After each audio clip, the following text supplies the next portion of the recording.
성경 말씀 누가복음 21장 28절을 보겠습니다. 이런 일이 되기를 시작하거든 일어나 머리를 들라 너희 구속이 가까웠느니라 하시더라. 기도드리겠습니다. 거룩하신 하나님, 오늘도 우리들의 발걸음을 이 모임 장사로 인도하여 주셔서 감사드립니다. 특별히 겨울 수양회 기간을 통해 우리들에게 주시는 이 말씀을 우리 마음속에 깊이 새겨서 하나님의 뜻을 밝히 알고 그 뜻을 쫓아 살아갈 수 있도록 인도하여 주시옵소서. 예수님의 이름으로 기도드렸습니다. 아멘. 우리가 이번 동계 수양회는 마지막 때가 되었다고 우리들이 다 알고 있는데 그 때가 지금이라는 것을 아는 것만이 중요한 것이 아니라 마지막 때인 것을 아는 사람들은 한층 더 이제 깨어서 살아가야 한다는 것을 배우려고 합니다. 근데 깨어 있어서 살아간다는 것이 무엇이냐 하는 것을 구체적으로 또 배워가지 않으면 깨어 있어야 한다는 것은 아는데 어떻게 하는 것이 깨어 있는 것인지 모르기 때문에 제대로 살아갈 수가 없어요. 성경에는 마지막 때의 일들이 시작되거든 머리를 들라고 하였습니다. 머리를 들으라는 얘기는 이 땅의 일들만 쳐다보고 살아가면 안 된다. 하늘의 일들에 대하여 관심을 가져라 하는 얘기와도 같습니다. 이 땅에 관한 일들은 땅 자체만의 일이 아니라 하늘에서 이루어진 것들이 땅에서도 이루어지는 시간이라고 할 수 있습니다. 그래서 이 세상에는 땅의 일과 하늘의 일이 함께 공존하고 있어요. 그래서 땅에 관한 일들만을 신경 쓰고 살다가는 하늘에서부터 오는 능력을 입어가지 못하기 때문에 손해가 되는 것들이 참 많습니다. 먼저는 그래서 오늘은 2024년도에 지금 세상이 어떻게 흘러가고 있는지를 예측해보고 또 그 시대를 살고 있는 우리들이 어떻게 살아가야 하는지를 좀 배워보는 시간을 가지려고 해요. 먼저 제가 준비한 오늘의 자료는 이코노미스트라고 하는 잡지가 있는데 거기에는 2024년도의 세계 정세가 어떻게 되어가고 있는지를 예측해 놓은 것이 있습니다. 그런데 여기 무슨 그림들이 막 있죠. 2024년도 이후로 세상은 이렇게 흘러갈 것이다 하고 하는 어떤 예측을 그림으로 이렇게 해놓은 거예요. 근데 이게 왜 중요하냐면 이 이코노미스트라는 잡지는 한 180년의 역사를 갖고 있어요. 근데 이 잡지를 만드는 세력이 누구냐면 영국의 로스차일드 가문이라고 있는데 이곳에서 만들어요. 근데 로스차일드 가문은 세계 정부주의자들을 돕고 있고 또 그런 활동을 하고 있는 유력한 가문 중에 하나예요. 그래서 이 로스차일드 가문이 하는 그 모든 일들을 보면 세계 정부를 어떻게 운영해 나갈 것인지를 준비하고 그 일을 이제 하기 위해서 성경에서 말하는 어떤 불법의 비밀을 하고 있는 그런 곳이라고 할 수 있습니다.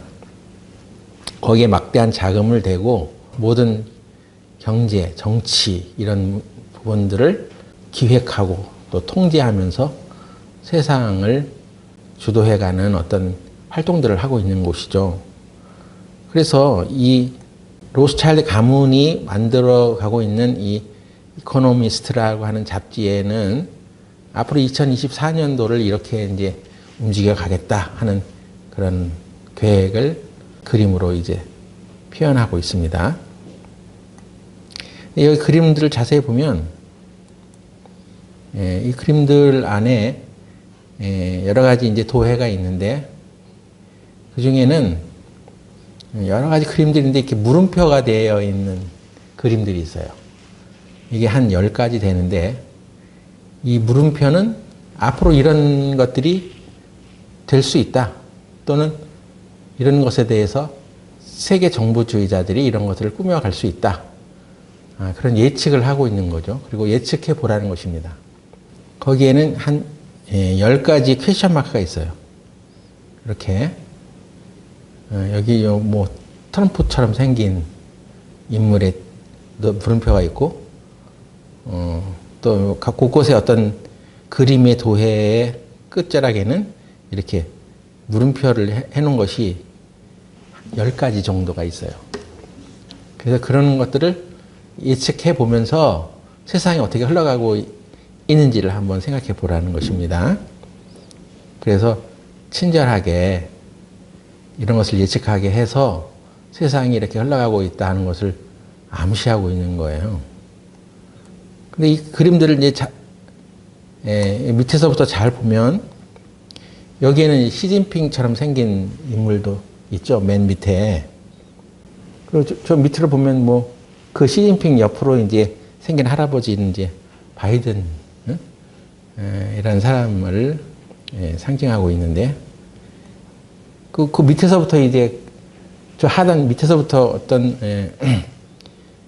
그림을 해석해 보면 여기 전 세계에 지금 문제가 되고 있는 중국과 또 미국의 경제 전쟁 또는 이제 갈등 이런 것을 통해서 요즘도 세상이 시끄러운데 2024년도에는 더 시끄러울 것이다 하는 얘기죠. 그래서 미국의 바이든이 지금 통치하고 있는 미국이라는 나라를 중심으로 여기 태풍의 눈처럼 보이는 그런 표시가 있잖아요. 그러니까 자연 기후 변화, 거대한 태풍, 어떤 역대급 허리케인 같은 것이 등장해가지고 기후 변동에 의해서 혼란이 많이 올 것이다. 그런 것을 예측해 놓은 거예요. 그래서 지금 우리가 사는 이 세상은 점점 한 번에 전염병으로 인해서 큰 홍역을 치렀는데 그와 더불어 이제는 기후 변화가 와서 많은 사람들을 힘들게 할 것이다 하는 거예요. 근데 그 기후 변화라는 것이 그냥 자연적인 어떤 환경의 변화 그런 것을 얘기하는 게 아니라 사실은 그런 기후를 조작하고 환경을 이제 교묘하게 사람들이 살 수 없는 그런 환경을 만들어서 세계 정부주의자들이 활동할 수 있는 어떤 토대를 마련해 가는 것이라는 거죠. 그리고 여기 시진핑이라는 사람 옆으로 그려져 있는 그림을 보면 역대급 산불이 등장해서 지구의 기온이 올라가고 아주 살지 못하는 그런 어떤 환경을 만들어내기도 할 것이다 하는 그런 예언이에요. 실제로 우리가 지금 올해에도 겪었던 많은 산불의 세계 뉴스를 보면 그 산불이 그냥 자연적으로 일어나는 산불이 아니라 뭔가 모를 어떤 세력들에 의해서 어떤 인위적인 사건에 의해서 그런 산불들을 많이 일으키고 그래서 세계인들이 이 기후 환경 변화에 대해서 긴장하게 하는 그런 일들이 있었어요. 그러니까 앞으로 2024년에는 그런 것들이 더 많아진다는 얘기죠. 성경에도 마지막 때에 첫째 기근과 지진이 있을 것이라고 했는데 그런 것들이 예전에는 우리가 하나님 말씀을 통해서 전도할 때 마지막 때는 그런 일이 있어. 그렇게만 얘기를 했는데 가만히 보니까 이 불법의 비밀이 그런 것을 통해서도 활동을 하더라는 것입니다. 그러니까 기근이 일어나고 지진이 일어나고 산불이 일어나고 뭐 이런 것들이 자연적인 재해만이 아니라 인위적인 어떤 이 세상을 통치하려고 하는 자들의 어떤 불법의 활동으로 인해서 그런 분위기가 계속 연출이 된다는 거예요. 예수님께서는 그걸 미리 아셨고 아직 성령이 이것을 맡고 있으니까 성령이 떠나면 그것이 더 활동하게 될 것이라는 것들을 예언해 놓은 것 같습니다. 그리고 그 밑으로 보면 무슨 광물 자원 같은 것들이 이렇게 보이잖아요. 자동차가 있고 뭐 충전하는 그런 표시도 있고. 그러니까 지금 이 자연재해로 인해서 또 사람들이 지금 사용하고 있는 이 연료들이 이제는 석유, 경유 이런 거 떼가지고 동력을 제공하는 그런 시대를 넘어서서 이제는 이제 에너지가 환경에 피해를 주지 않는 그런 에너지를 개발하고 있는 시대인데 이런 광물들이 망간, 구리, 리튬, 뭐 니켈 이런 것을 재료로 해가지고 2차 전지를 만들고 차량들도 이제 경유 잘 이제 못 써요. 예? 점점 이 경유를 가지고 차량을 유지하는 그런 시대가 끝나가고 충전기, 2차 전지라고 하는데 그런 것들을 사용해 와서 차량도 움직이고 그 탄소를 적게 배출하는 그런 것이 세상을 움직이는 동력으로 자리 잡을 것이라고 하는 추세를 우리가 살고 있습니다. 그래서 조만간 우리나라도 경유차 이제 만들어서 수출을 하지 못해요. 유럽에서는 이미 경유차를 가지고 경유를 가지고 기관을 이용해 가지고 차를 만들면 그건 수출을 못하게 법으로 이제 해놨어요. 그래서 조만간 한 3년 안에, 3, 4년 안에는 그런 시대가 옵니다. 경유차 다 이제 폐기되는 거예요. 그리고 축전지, 뭐 그런 걸로 이제 대체가 되겠죠. 전기차, 이런 걸로 대체가 된다는 것입니다. 그래서 이제 앞으로 2024년 이후로 이런 것이 급속히 이제 발전이 될 것이다 하는 그런 예측을 하는 거예요. 그 다음에 그 그림상에 이 가운데 부분에 해당되는 그림들을 좀 보면 이렇게 모래시계 같은 게 있고 그게 투표함 같은 게 있죠. 투표함이 걸려 있는데 이게 일식을 표시하는 그런 천지, 그러니까 하늘에 어떤 특별한 어떤 움직임들이 있을 것이라는 얘기인데 2024년도에는 이제 미국 대통령 선거가 또 있어요. 근데 그 선거를 기점으로 해가지고 세상이 점점 마지막 타임을 향해서 가고 있다고 하는 그런 이제 사인이죠, 이게. 그런데 그 위로 아래로 이제 해와 달이 겹치는 이런 장면이 쭉 연결이 되어 있는데 이런 일식이라는 이 사건이 일어날 때마다 세계 역사를 잘 보면 어떤 불길한 일들이 많이 일어났어요. 그리고 그대로부터 일식이 일어나면 어떤 재앙이 온다고 하는 속설들을 사람들은 가지고 있어. 근데 이런 일식 현상이 2024년도에 4월 달에 보면 하늘에 큰 표적이 한번 또 일어난다는 거예요. 2017년도에도 한번 개기 일식이 있었는데 완전히 그 태양을 달이 가려버리는 그런 모습이어서 해가 사라진 것처럼 보여지는 어떤 현상을 나타냈죠. 근데 그런 일이 있을 때마다 사람들은 무슨 불길한 일이 있는 거 아니냐 하고 이제 예측을 하죠. 예? 고대 사람들은 그렇게 예측을 했는데 요즘 사람들은 만환경 이런 거 쳐다보면서 오히려 그날에 무슨 신기한 하늘의 현상이 일어나지 않는가 해가지고 재미삼아 그걸 또 보는 시대가 됐어요.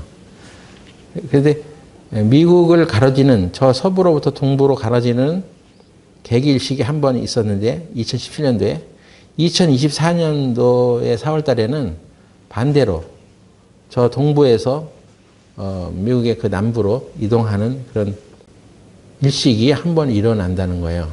그래서 그게 이제 크로스로 이렇게 겹치는 그런 현상이 일어나기 때문에 2024년도 4월 달에는 뭔가 이 사인이 아니냐 하고 이제 물음표를 던져주고 있는 거예요. 물론 예수님께서도 이 세상의 마지막 때에 하늘에 큰 표적이 있을 것이라고 얘기했는데 아무튼 이런 표적들이 괜히 일어나는 건 아니라는 거죠. 그래서 그때 이제 2024년도에 미국 대통령 선거를 하는데 그 남의 나라 대통령 선거에 뭐 우리가 관여할 게 뭐 있냐 하지만 다음에 어떤 세계를 움직이는 지도자가 등장하냐에 따라서 세상은 이제 점점 더 급박하게 성경을 이루는 그런 마지막 때를 위해서 더 달려갈 것이라는 것입니다. 그래서 그 선거에 예측을 하는 결과 지금 현재는 소련, 러시아가 여기 푸틴처럼 보이죠. 푸틴처럼 가운데 푸틴처럼 보이는 저 인물하고 저기 우크라이나의 그 대통령이 이렇게 맞보고 있는데 지금 우크라이나와 러시아가 이렇게 전쟁을 하면서 지금 마지막 때를 향해서 지금 달려가고 있잖아요. 근데 거기 보면은 그 위에 세계가 이제 어떤 여자와 어떤 남자가 대결하는 구도로 되어 있어요. 근데 거기에 뭐 트럼프라는 사람 비슷한 얼굴을 옆모습을 하고 있는데 과연 트럼프가 될지 안 될지는 잘 모르겠지만 그 어떤 인물이 등장하면서 세상은 위험해진다는 것입니다. 그 위에 그 여자의 또 위에 보면 이게 핵폭탄이 그려져 있고 트럼프랑 같이 생긴 그 사람 옆에는 비둘기가 그려져 있는데 평화의 비둘기는 아니고 거짓 평화를 주는 어떤 시대가 온다는 거죠. 그리고 그 위에 핵무기가 그려져 있어요. 핵전쟁이 온다는 거죠. 그러니까 2024년 이후로 이 세상이 언젠간 핵전쟁이 일어난다는 것을 예언하고 있는 거예요. 처음에는 그 여자는 이제 미국의 민주당의 부통령으로 재직하고 있는 카멜라 해리스라는 여인이 있는데 여기가 대선에서 민주당이 승리할 수도 있고 또는 뭐 트럼프로 대체되면서 다시 트럼프가 집권할 수도 있고 뭐 양강 구도가 될 것인데 지금 러시아와 우크라이나가 하고 있는 이 전쟁의 배후에는 민주당과 공화당의 입김이 들어있고 그 어떤 정치적인 논법에 의해서 논리에 의해서 속셈에 의해서 이 전쟁이 지금 왔다 갔다 하는 거예요. 그래서 하나님 앞에서는 내가 좌파냐 우파냐 좌파는 마귀 편이고 우파는 하나님 편이다. 그것도 잘못된 생각이에요. 네? 나는 우파니까 나는 공산당을 지지하지 않아. 그러니까 나는 하나님 편이야. 그렇게 우리가 생각할 수 있는데 그렇지 않다는 거예요. 하나님 편에서는 좌파 우파가 없어요. 네? 이 세상을 마지막으로 통치하는 사람은 좌파가 아닌 오히려 우파일 수도 있어요. 네? 그 사람이 전 세계에 이제 공산당의 사회주의 논리를 쳐부수고 무너뜨리고 어떤 핵 전쟁을 인해서 그것을 쳐부술 수 있어. 그리고 우파들의 그 결집된 힘으로 거짓 평화를 내세우면서 이스라엘과 더불어서 7년의 약속을 하면서 거짓 평화를 갖다 줄 수 있단 말이에요. 그러다가 3년 반이 지났을 때 이제 이스라엘을 완전히 사로잡고 성전에서 드리던 그 제사를 완전히 폐하고 자기를 하나님이라고 하는 그런 자가 등장할 수 있는 거예요. 그래서 여러분이 지금 이 세상의 어떤 정치적인 뉴스에도 좌파는 무조건 하나님 편이 아니야. 우파가 하나님 편이야 하면서 너무 그 정치적인 일에 몰두하면 안 됩니다. 우리는 오로지 하나님의 편에 서 있어야 돼요. 그래서 오직 하나님이 말씀하신 성경대로 세상이 흘러가고 있다는 것을 눈여겨봐야 합니다. 그리고 그 핵무기가 예전에는 이렇게 단발로 쏘는 그래서 어떤 뭐 유도 장치 나름 가지고 있어서 그런 걸로 쐈는데 지금은 옆에 이제 이쪽에 보면 등장하는 핵무기는 우주 레이더의 조정을 받아서 움직이기 때문에 더 정확하게 타격을 할 수 있다는 거죠. 그래서 저 왼쪽에 있는 것이 요즘 우리가 뭐 대륙간 탄도 미사일 해가지고 ICBM 북한도 쏘고 난리잖아요. 그런 시대인데 이제 2024년도 넘어서면서 저기 인공위성의 조종을 받는 더 정밀한 핵무기가 등장해서 공격을 할 것이다. 그런 뉴스예요. 점점점 내년 2024년 미 대선을 기준으로 해서 모래시계가 마지막 때가 점점 더 급속히 진행된다 하는 얘기예요. 그리고 나서 그 옆에 이 세계 경제 지표를 말하는 듯한 그래프가 계속 급강하죠. 세계 경제가 붕괴된다는 얘기예요. 그리고 그 그래프의 위아래 보면 뭐 유로, 마르크, 달러, 일본 돈, 옌 다 그냥 가치가 하락돼서 세계 경제가 붕괴되고 한 번의 어떤 회오리를 겪을 것이다 하는 얘기야. 그래서 미국이 주도하는 세계 경제가 아니야 이제는. 달러도 곤두박질 치고 엔화도 떨어지고 유로도 떨어지고 하면서 그 옆에 보면은 뭐 새로운 이런 블록 같은 그림이죠. 블록체인으로 대체되는 화폐가 등장한다는 얘기죠. 그럼 블록체인이 뭔지 알아요? 자세히 알 필요는 없어요. 근데 우리가 알다시피 지금 이 시대에는 이런 화폐를 지폐나 동전으로 쓰지 않아요. 가상화폐라는 것이 생겨났는데 이런 시대가 그냥 있는 것이 아니라 어떤 불법의 비밀을 가지고 활동하는 세력들에 의해서 이제는 돈을 그냥 이렇게 주는 게 아니라 가상화폐를 통해서 준단 말이에요. 가상화폐로 주는데 뭘 노력을 하고 일을 해야지 주는 건데 이 가상화폐를 확장시키기 위해서는 그냥 모든 사람들에게 그냥 무료로 나눠주는 거야. 예? 그래서 그 가상화폐로 결제를 하게 하는 거야. 그러면 어떤 일이 벌어지냐면 그 가상화폐를 받으려고 다들 혈안이 되겠죠?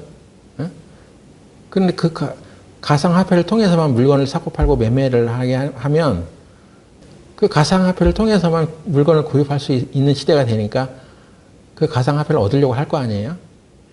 근데 그것을 얻을 수 있는 길은 오른손이나 이마에 표를 받게 하고 그 표를 가진 자 외에는 매매를 못하게 하는 시대가 온다고 성경에서 예언하고 있는데 컴퓨터를 활용해 가지고 그걸 받고 쓰고 하는 세상의 체제가 된다면 누구든 가상화폐를 받지 않고는 살 수 없는 시대가 되는 거예요. 예? 성경에 나는 뭐 오른손에 이마에 표를 받으면 지옥 간다고 그래서 난 안 받아. 아무리 그거 알고 있어도 예? 그래서 나는 표를 안 받아. 아무리 그렇게 해도 소용없는 거예요. 당장 먹고 살 것이 없는데 물건을 사고 팔 수가 없는데 어떻게 살아가겠어요. 그러니까 자기들의 생계를 위해서는 그 표를 받지 않으면 가상화폐를 쓸 수가 없는 것입니다. 그래서 지금 이 세상은 우리가 지금 사용하고 있는 화폐로서의 재정 그런 걸 가지고 사용하는 시대가 아니라 가상화폐를 쓰게 하는 거예요. 그래서 그것을 통제하는 사람만이 세상을 이제 지배하게 되겠죠.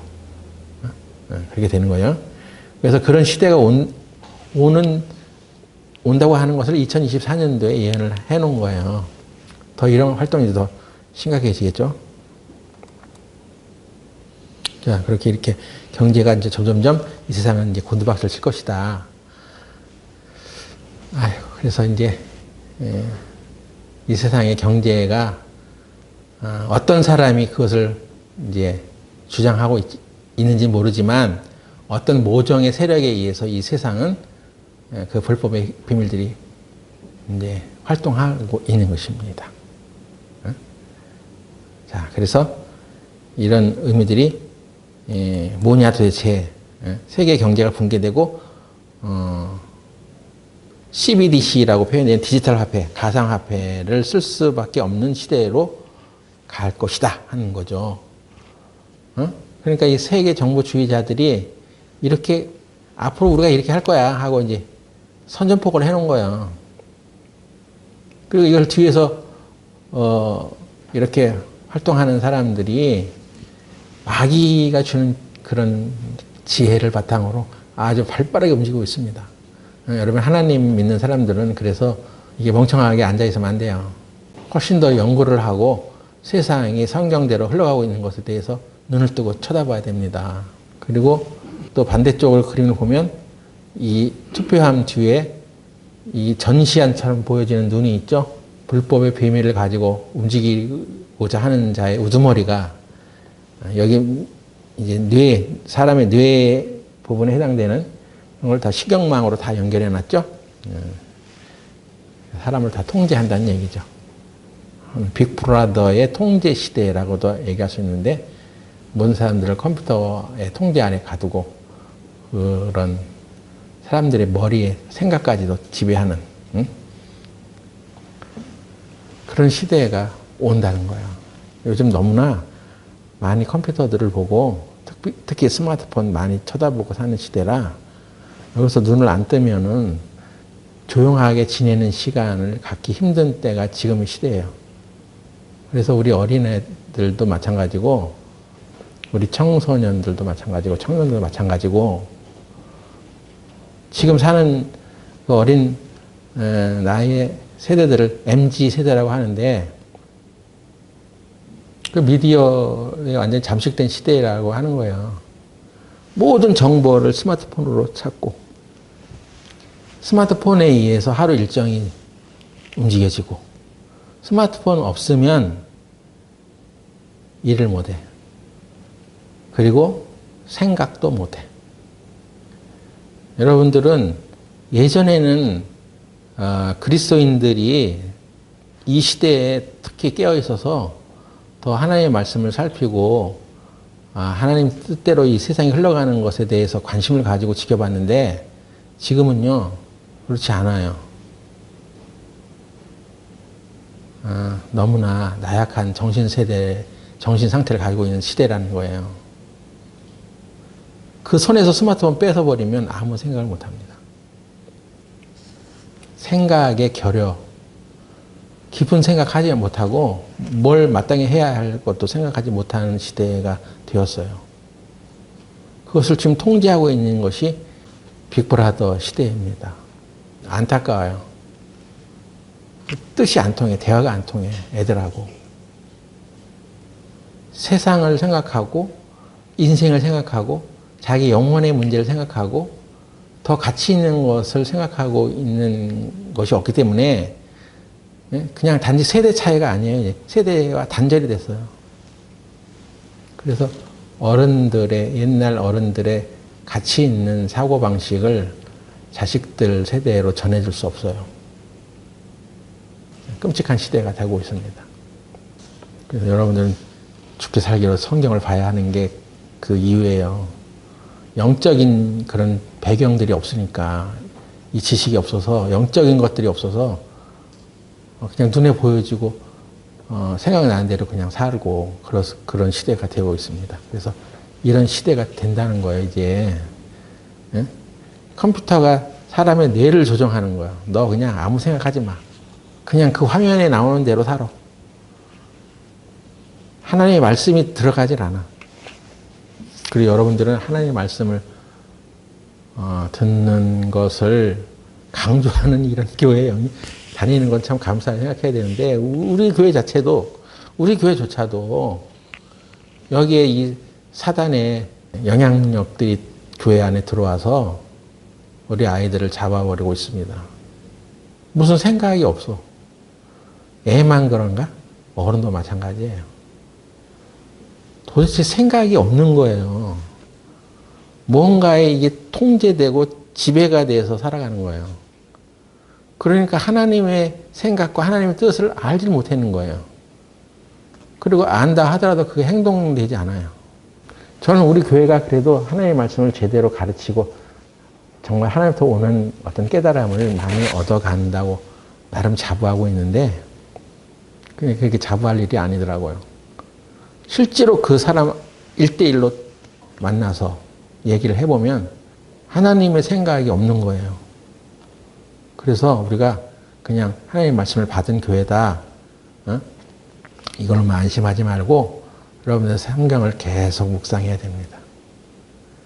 그런 거 없이 자기가 혼자 생각하고 하나님의 말씀을 묵상하는 시간을 갖지 않고 그냥 지식적으로 뭔가 많이 얻어 들었어.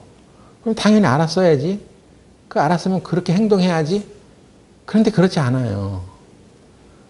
네, 그래서 저는 이제 그걸 아는 거예요. 아, 그냥 말한다고 해서 우리가 다 알아듣는 게 아니구나.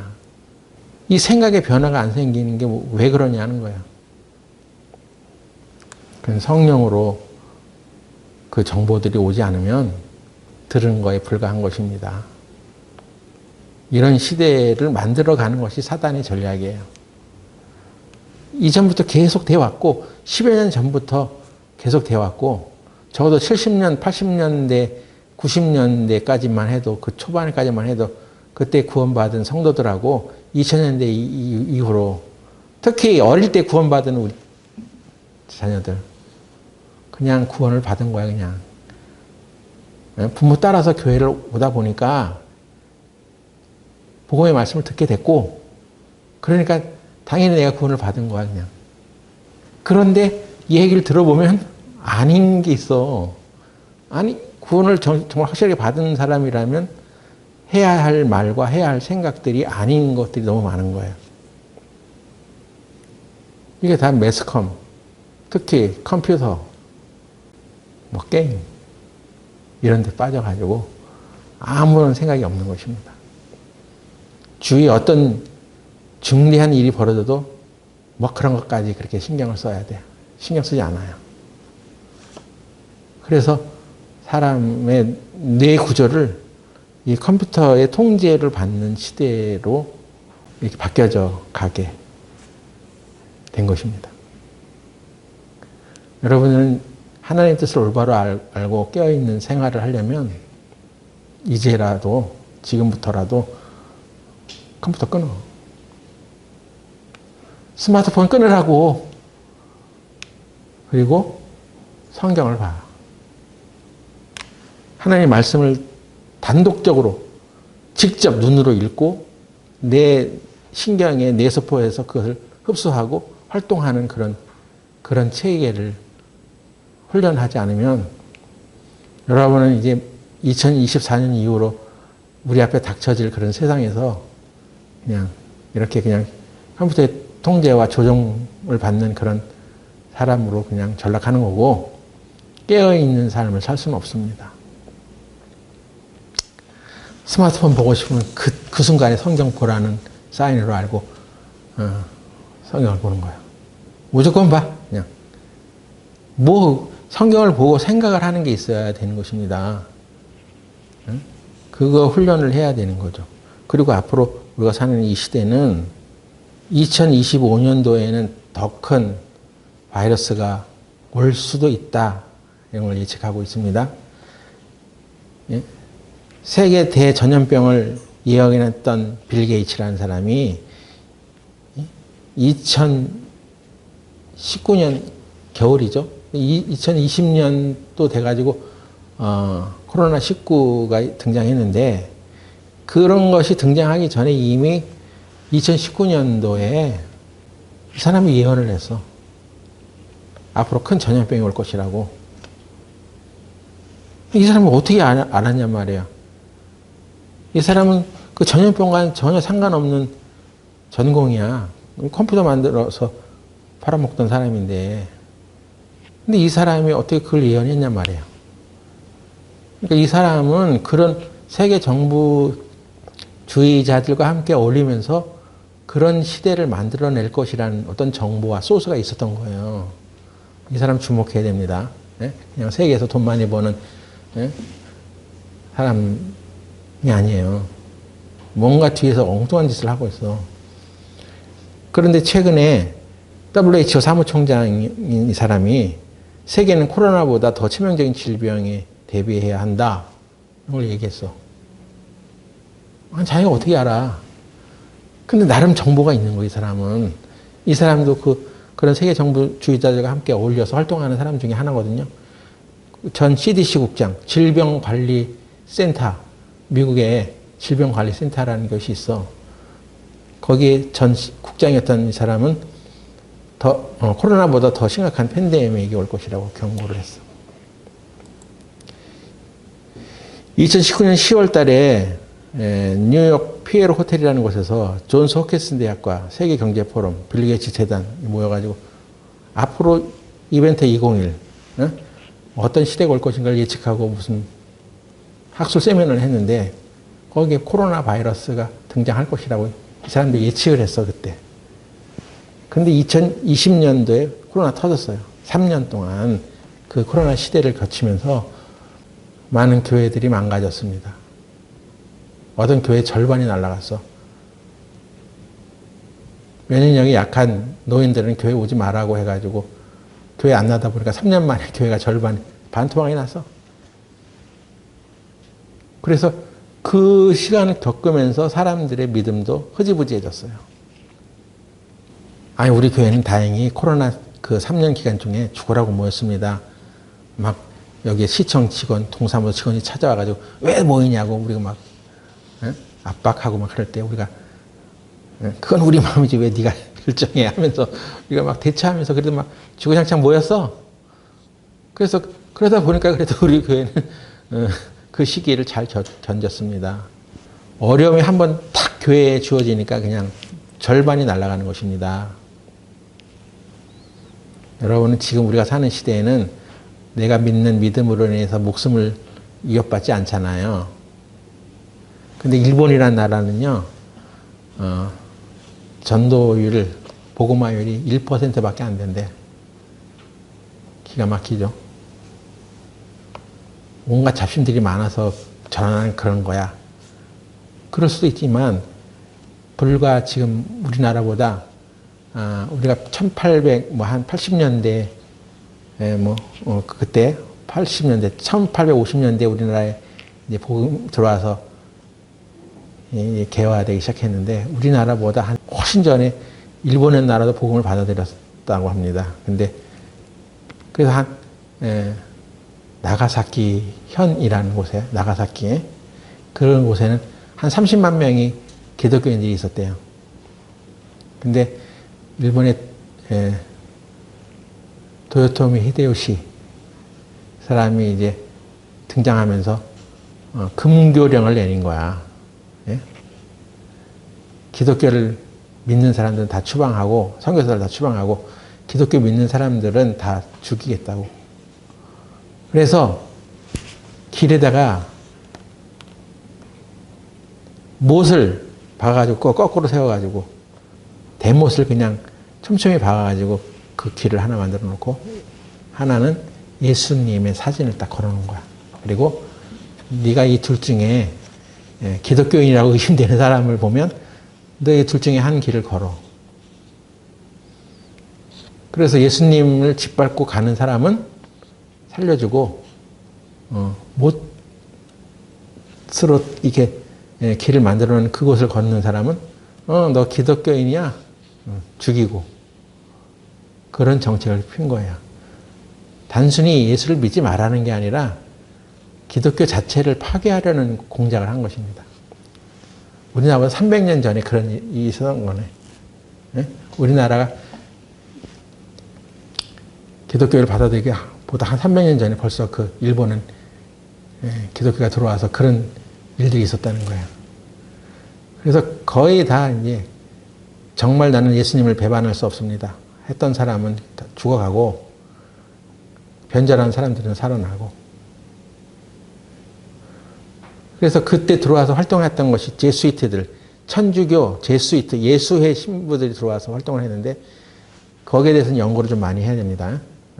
예수회들은 아주 불법의 비밀을 자행한 그런 집단이기도 해. 근데 그 사람들이 들어와서 도대체 무슨 참된 종교를 가르치겠어? 참된 기독교를 가르치겠어? 그들이 오면서 그냥 조총 이런 거 갖고 들어와가지고 일본 정부가 그 당시 그 마쿠 그 무신들하고 결탁을 해가지고 그냥 세계를 주름 잡았잖아. 그냥 침략해 들어갔습니다. 그런 사람들이 무슨 종교를 제대로 전했겠어요. 그러니까 그때 진실하게 그리스도를 믿었던 사람들도 있었지만 아닌 가짜들도 많았던 거예요. 여러분은 일본 여행 가서 이상한 데 가서 헛된 시간 보내지 말고 나가사키 거기 한번 가봐. 가보고 싶더라고요. 그 초기에 일본 땅에 돌아와서 기독교를 믿었던 사람들이 어떻게 순교해 갔는지, 어떤 어린애들도 그냥 나는 예수님을 부인할 수 없어요 하고 5평, 6평 되는 그 감옥에 갇혀가지고 안 믿는다면 꺼내줄게 했는데도 저는 그럴 수 없습니다 하고 죽어간 사람들도 있더라고요. 오늘날 여러분들이 어떤 독재자가 등장해가지고 너 하나님 믿을 거야 안 믿을 거야? 너 예수님 믿어? 증명해봐. 너 이 못길을 걸을 것인지 아니면 예수님 사진 짓밟고 갈 것인지 네 행동을 증명해봐. 할 때 여러분들은 어떻게 하실 것입니까?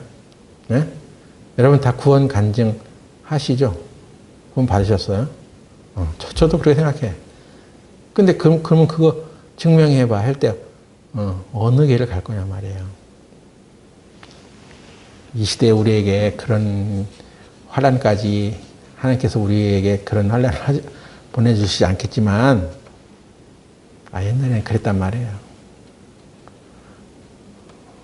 여러분이 정말 믿음이 있고 구원받은 사람이라는 것을 증명하시라는 것입니다.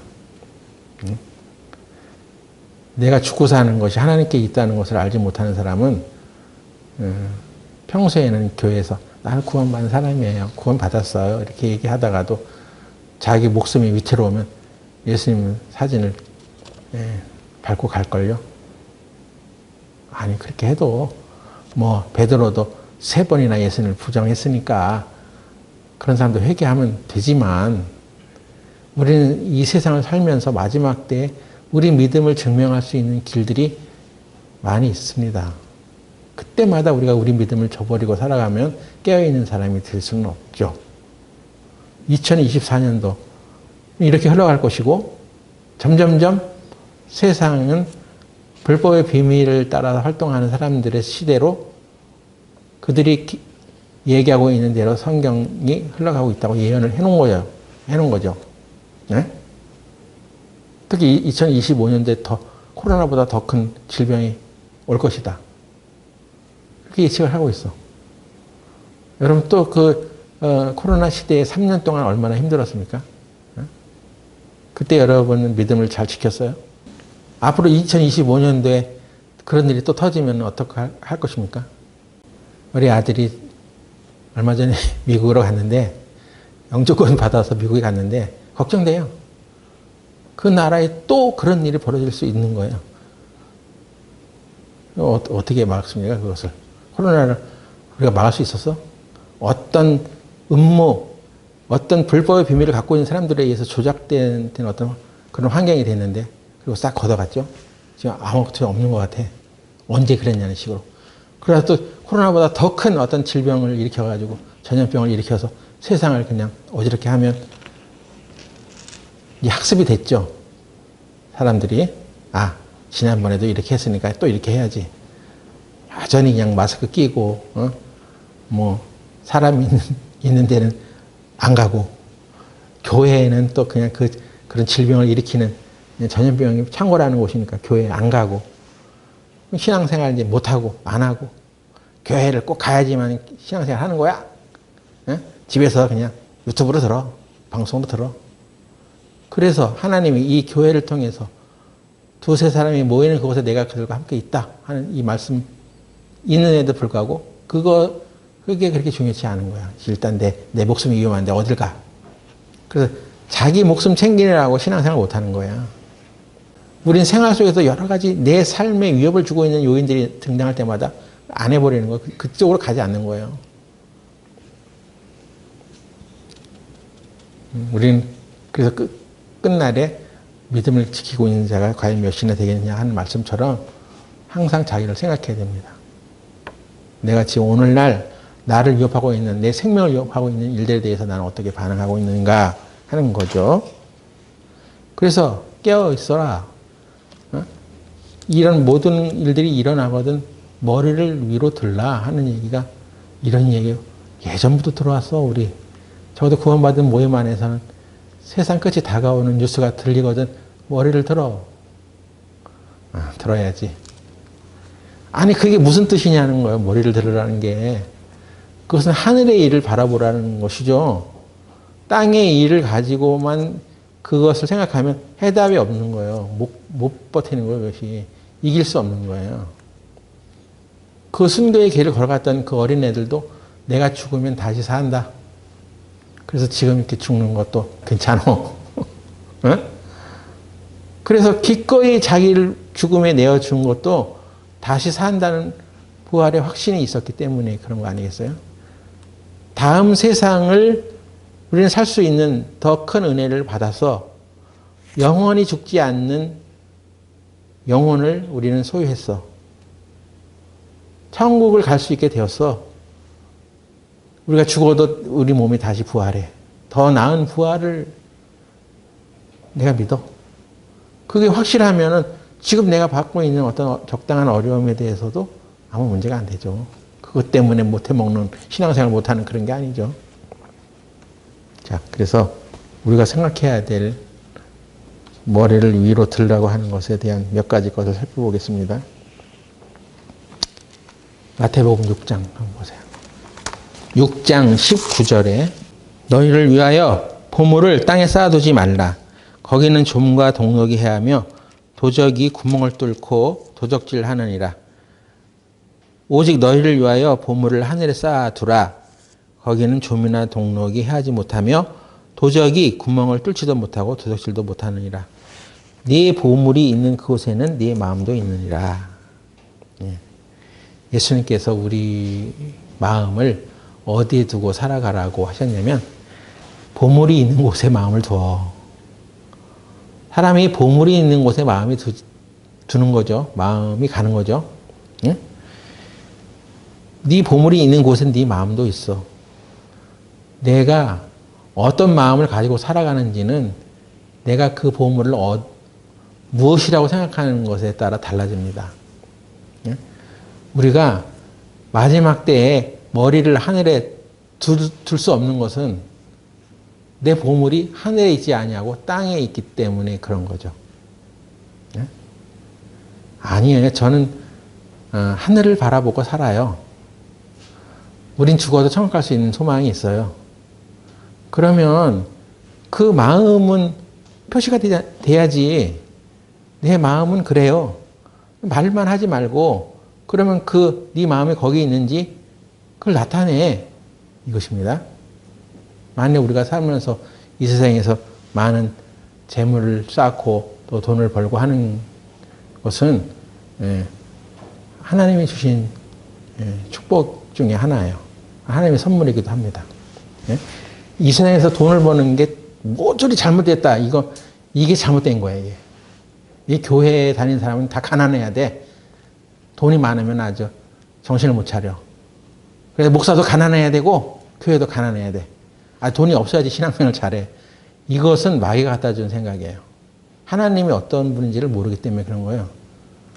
하나님께서 우리가 이 세상에서 돈을 많이 벌고 또 그것을 위해서 풍족한 삶을 살아가는 것은 하나님의 선물이라고도 했습니다. 전도서 5장 19절. 전도서 5장 19절에 어떤 사람에게든지 하나님이 재물과 부요를 주사 능히 누리게 하시며 분복을 받아 수고함으로 즐거워하게 하신 것은 하나님의 선물이라. 여기 그렇게 돼 있잖아요.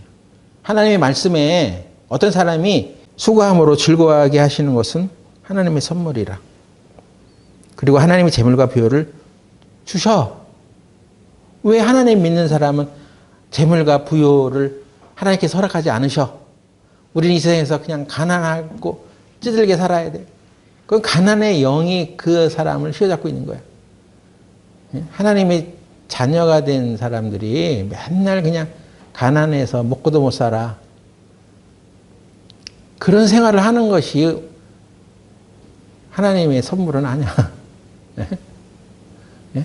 예전에 교회 안에서 살아갈 때도 서울에 이제 교회를 갔다 왔는데 거기에는 어떤 자매가 간증을 하는데 저는 그냥 없습니다.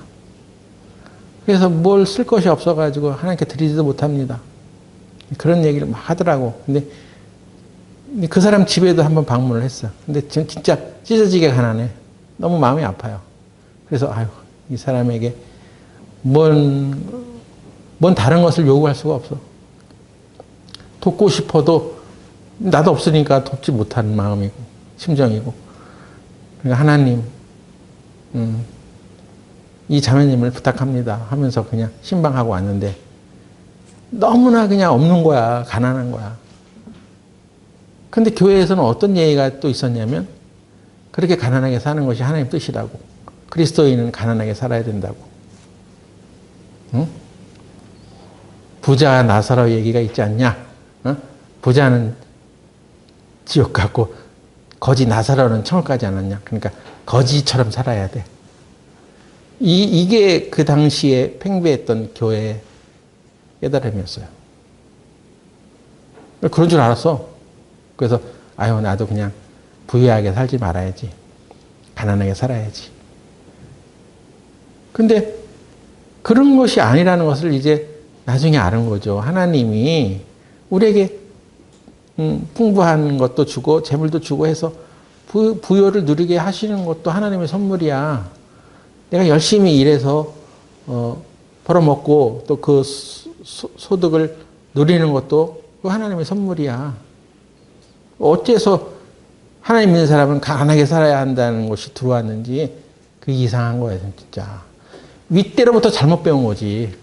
하나님의 말씀으로 배운 것이 아니라 그냥 윗대로부터 먼저 구원받은 그리스도인들 중에 잘못 배워왔던 그것을 그냥 이렇게 그냥 습관적으로 가르친 그런 것이 교회에 들어온 거예요. 그래서 교회는 가난의 영에 빠지게 된 거예요. 그런데 세상의 그리스도인들 중에는 그런 사람만 있는 거 아니거든요. 정말 더 풍부하게 살아가면서 또 하나님을 섬기는 사람들도 많아. 그냥 어쩌다 그렇게 됐냐 말이에요, 그게. 예? 그럼 돈에 대해서 그 돈을 다스릴 수 없기 때문인가? 예? 돈이 들어오면 주체를 못하는 거지. 마음이 바뀌어지는 것은 돈을 다스릴 수 없다는 거 아니에요. 그리고 그 돈을 하나님께 맡기고 하나님이 원하시는 대로 사용해 가는 것을 깨닫지 못했기 때문에 그런 거 아니에요? 하늘에 쌓지를 못한 거죠. 그래서 단돈 1,000원 헛되이 쓰지 않으려고 하면서 아끼고 살아가는데 하나님 나라 일을 위해서 과감하게 쓰는 사람도 많아요. 나는 이것을 하늘에 쌓겠습니다. 내가 죽어서 가져갈 수는 없지만 미리 보낼 수는 있죠. 하늘을 향해서 쌓겠습니다. 그래서 그것을 막 써가는 사람도 있어. 그러니까 우리가 어떻게 생각하느냐에 따라서 달라지는 거예요. 그것은 물론 그래서 이 세상에서 우리가 수고로 해서 일을 하고 소득을 얻고 하는 것은 하나님의 선물입니다.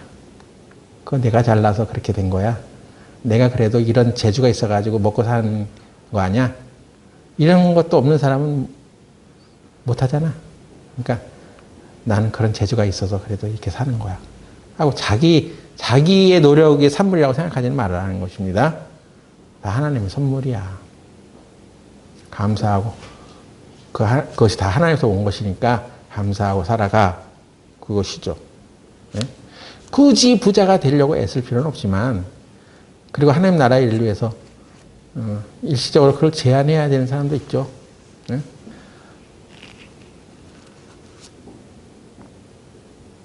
그러나 하나님께서 선물로 그런 일을 세상에서 일을 하게 하고 그래서 수입을 얻게 하고 하는 것은 다 하나님이 주신 선물입니다. 네? 세상에서 일해서 돈 버는 거 잘못된 거 아니에요. 그렇습니다. 근데 돈은 재물은 그렇게만 오는 건 아니에요. 신명기 28장 보겠습니다. 신명기 28장 11절. 28장 11절부터 보면 여호와께서 네게 주리라고 네 열조에게 맹세하신 땅에서 네게 복을 주사 네 몸의 소생과 육축의 새끼와 토지의 수산으로 많게 하시며 여호와께서 너를 위하여 하늘의 아름다운 보고를 열으사 네 땅에 때를 따라 비를 내리시고 네 손으로 하는 모든 일에 복을 주시리니 네가 많은 민족에게 꾸어줄지라도 너는 꾸지 아니할 것이요. 신명기 28장 12절에 분명히 보면 하나님께서 하늘의 보고를 열어서 땅에 때를 따라 내가 보내주겠다 하는 말씀 있잖아요. 이건 자기가 열심히 노력해서 자기 수고로 땀 흘려서 자기 손으로만 일해서 얻어지는 것들이 아니라는 거예요. 하늘의 보고를 열어서, 하나님이 하늘의 보고를 열어서 주는 거야. 하나님은 이렇게도 주셔 하는 것입니다. 그러니까 내가 벌어서, 돈을 벌어서 그렇게 얻어야지 그거 외에는 없어. 이렇게 인색하게 살지 말라는 거예요. 그때 우리는 하늘을 바라보라. 네 머리를 들어서 하늘을 봐. 하나님은 그렇게만 우리에게 재정을 허락해 주시는 분이 아니야. 하늘의 보고를 열어서라도 줘. 근데 그걸 경험해 보지 못한 사람은 모르는 거예요. 그걸 받아봤어야지. 그걸 받아보려면 하나님 말씀대로 살아야 되는데 하나님 말씀을 따르지 않으면서 그걸 얻을 수 있겠어요? 응? 신명기 6장 11절 또 보세요. 신명기 6장 10절부터 보겠습니다. 네 하나님 여호와께서 네 열조 아브라함과 이삭과 야곱을 향하여 네게 주리라 맹세하신 땅으로 너로 들어가게 하시고 네가 건축하지 아니한 크고 아름다운 성읍을 얻게 하시며 네가 채우지 아니한 아름다운 물건이 가득한 집을 얻게 하시며 네가 파지 아니한 우물을 얻게 하시며 네가 심지 아니한 포도원과 감람나무를 얻게 하사 너로 배불리 먹게 하실 때. 여기 네가 열심히 일해서 네 손으로 포도원을 엎어. 네? 우물을 네가 파. 네? 아름다운 물건이 가득한 집을 만들어. 네 노력으로 그렇게 하라고. 그것이 아니잖아요. 하나님께서 복을 주시면 네가 만들지 아니한 우물, 네가 파지 않은 우물에 거하게 하시고 네가 건축하지 아니한 아름다운 성읍을 얻게 하시고 네가 채우지 아니한 아름다운 물건이 가득한 집을 얻게 하신다. 이게 하늘의 방법이에요. 하늘의 보고요. 이 세상에 내가 번 것 아니면은 없어. 내가 그래도 이렇게 열심히 직장 생활해서 직장인 월급 얼마나 돼? 그거 뭐 월수 수입 2, 300 벌어가지고 이게 사는데 뭐 하나님을 위해서 뭐 써갈 게 뭐가 있어? 하나님 나라 일을 위해서 내가 뭐 할 게 뭐가 있어? 난 없어. 이렇게 살지 말으라는 거예요. 우리에게는 하나님의 자녀들에게는 하나님께서 하늘의 복을 열어서 주는 것도 있어. 그러니까 그런 것을 구하라는 거죠. 물론 내가 하는 일에 하나님께서 복을 주셔서 내가 얻을 수 있는 것들을 선물로 주시는 것 감사합니다. 우리들에게 일용할 양식을 주옵시고 오늘 내 입으로 한 끼 밥이 들어가는 것도 감사한 일입니다 하면서 감사하게 생각해. 근데 그것만 주는 게 아니야. 하나님은 하나님의 백성들에게 하늘의 복을 열어서 네가 심지 아니한 포도나무, 네가 심지 않은 감람나무를 얻게 하실 것이고 네가 파지 아니한 우물을 얻게 하실 것이며 네가 짓지 않은 집을 너에게 주겠어. 이게 다른 거죠. 네? 이 마지막 때에 고개를 들어 하늘을 보라는 얘기는 이 세상의 삶의 원리, 경제 원리에 국한돼서만 살지 말고 지금 우리가 하나님 나라를 위해서 쓸 것이 많아. 해야 할 일도 많아. 그런데 이걸 어떻게 해? 하나님, 그렇다면 하나님이 이것이 하나님의 일이라고 우리를 불렀으면 하나님께서 이것도 채우실 것입니다. 주세요. 하고 과감하게 구하는 거죠. 하나님께서 내가 심지 않은 것도 하나님께서 주신다고 하셨으니 문제는 그냥 일도 안 하고 그냥 뺀질뺀질 놀면서 하나님 주신다고 하셨죠? 주세요. 이렇게 그냥 농땡이 부리며 살지는 말라는 거예요. 열심히 일하면서 벌어. 그 소득 외에 하나님께서 내게 주시는 내가 알지 못하는 하늘의 보고가 있어. 예? 이사야 45장 보겠습니다. 45장 1절부터 3절. 나 여호와는 나의 기름 받은 고레스의 오른손을 잡고 열국으로 그 앞에 항복하게 하며 열 왕의 허리를 풀며 성문을 그 앞에 열어서 닫지 못하게 하리라.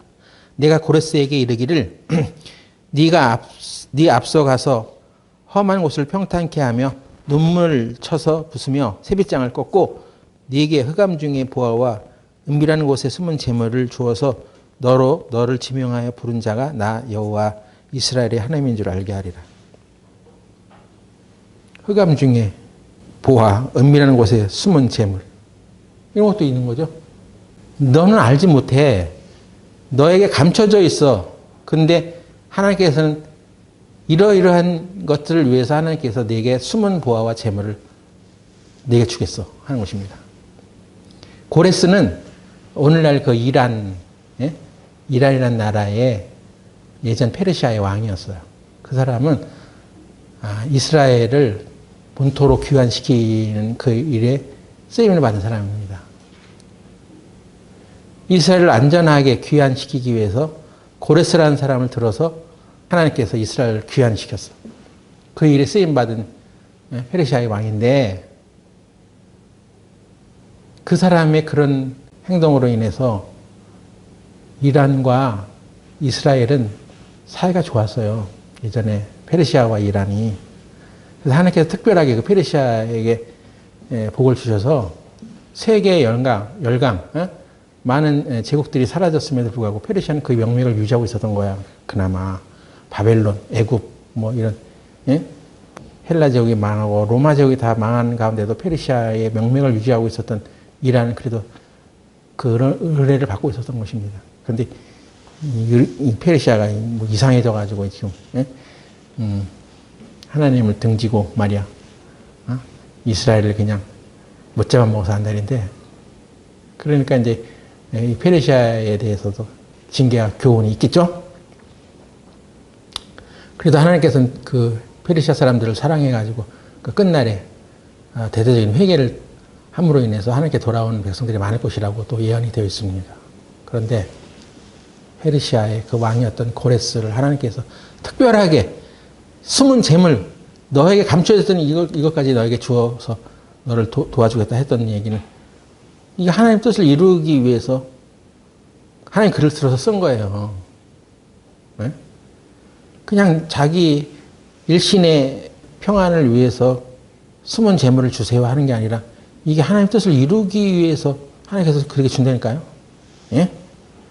그러니까 여러분이 하나님 뜻을 이루기 위해서 살지 않으니까 이런 건 감추어진 거예요. 없어요. 있는데도 하나님이 안 주시는 거죠. 그러니까 그런 걸 체험할 수 없죠. 내가 지금 직장 생활 해가지고 월 수입 200만 원, 300만 원 받아가지고 사는데 뻗듯한데 무슨 하나님의 뜻을 이루어 내가. 거기에 대해서 완전히 차단하고 살면 이 숨겨진 재물과 보화는 그 사람에게는 안 가는 거죠. 하나님께서 우리를 위해서 충분하게 예비해 놓으신 그리고 열면 열리는 그 하늘의 보고가 있음에도 불구하고 다 각자에게 있음에도 불구하고 하나님의 거룩한 뜻을 위해서 그것을 사용해 가지 않으니까 우리에게는 닫혀져 있는 거 아니겠습니까? 네? 하나님 저에게도 그런 재물을 주십시오. 내가 그 재물로부터 자유하게 해주세요. 이거 없으면 못 사는 사람이 아니라 이거 없어도 내가 하나님이 주시는 능력으로 나는 살아요. 하나님이 주시면 저는 삽니다 하고 하나님을 위주로 살아가는 거예요. 저는 우리 교회에 정말 감춰진 재물과 숨겨진 보화를 많이 받아서 살아가는 사람들이 많이 나오길 바라요. 하나님 뜻을 위해서 살아보세요. 하나님이 너희는 먼저 그의 나라와 그의 일을 구하라. 그리하면 이 모든 것을 너희가 더하시리라. 이 세상의 재물이 자기 수고한 노력과 돈으로만 얻어지는 것이라면 하늘의 복은 뭐 어디 간 거야? 그런 거 없는 거야? 그렇지 않아요. 어떤 사람에게는 30배, 60배, 100배의 결실을 맺게 해주고 핍박도 주고 겸하여 받게 하고 성경에는 1000배까지도 있어. 하나님께서 이렇게 하시면 그런 초자연적인 역사로도 재물이 생기는 것입니다. 근데 무엇 때문에 그렇게 하나님께서 주시는 거예요, 그 사람에게? 그 사람이 하나님을 향해서 거룩한 헌신을 했기 때문에 주는 거 아니에요? 하나님 나라 그 뜻을 위해서 살아가려고 하기 때문에 주는 거죠. 우리는 그런 뜻을 세우지 않기 때문에 못 받는 거예요. 그런 간증이 우리 안에서도 넘쳐나길 바라요. 하나님은 내가 생각하는 방법으로만 재정을 허락하시는 것이 아니에요. 하늘을 바라보세요. 이 마지막 때에 우리가 하나님과 재물을 겸하여 섬길 수 없는 이 시대에 다 하나님을 섬기지 못하는 것은 그만큼 재정도 신이기 때문에 그런 거예요. 마귀가 들어가는 거예요. 재정의 신. 그것이 주름 잡으니까, 그것이 내 사고를 주장하니까 하나님의 일을 생각할 수가 없는 거죠. 그래서 우리가 깨어있는 하늘을 바라보는 사람이 되려면 하나님의 말씀을 더 살피고 하나님으로부터 오는 것들을 공급받아서 살아가는 여러분들이 되시기 바랍니다. 마치겠습니다. 하나님, 오늘 우리가 마지막 때에 하늘을 우러러보라고 하시는 이 말씀대로 세상의 원칙과 원리만을 바라보지 말고 하나님의 거룩한 뜻을 살펴보는 깨어있는 성도들이 되게 하여 주옵소서. 예수님의 이름으로 기도드렸습니다. 아멘.